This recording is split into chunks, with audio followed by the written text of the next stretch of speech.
আল মুমিনু মান আমানাহুন নাস।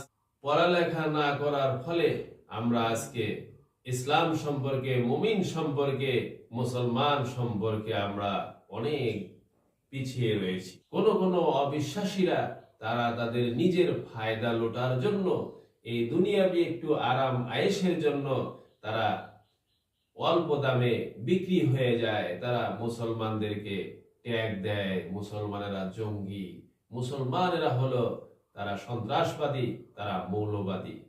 আসুন আমরা হাদিসের দিকে ফিরে যাই।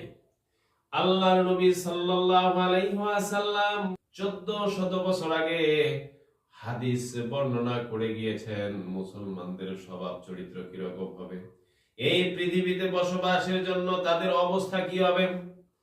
আল্লাহর নবী বলেন, তিরমিজির বর্ণনায় এসেছে, আল মুমিনু মান আমানাহুন নাস আলা দিমাইহিম ওয়া আমওয়ালিহিম। প্রকৃত মুমিন ওই ব্যক্তি যার নিকট থেকে মানুষ জান এবং মালের নিরাপত্তা পায়।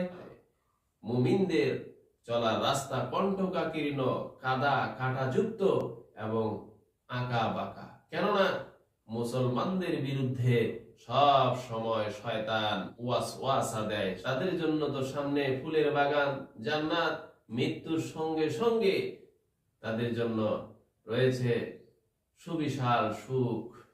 মুসলিমের বর্ণনায় এসেছেন, নবী মুহাম্মদুর রাসূলুল্লাহ সাল্লাল্লাহু আলাইহি ওয়াসাল্লাম বলেছেন, আদ-দুনিয়া সিজনুল মুমিন ওয়া জান্নাতুল কাফির। এই দুনিয়াটা হলো মুমিনের জন্য, বিশ্বাসীদের জন্য হলো জেলখানা, আর কাফেরদের জন্য হলো জান্নাত, বেহেশত।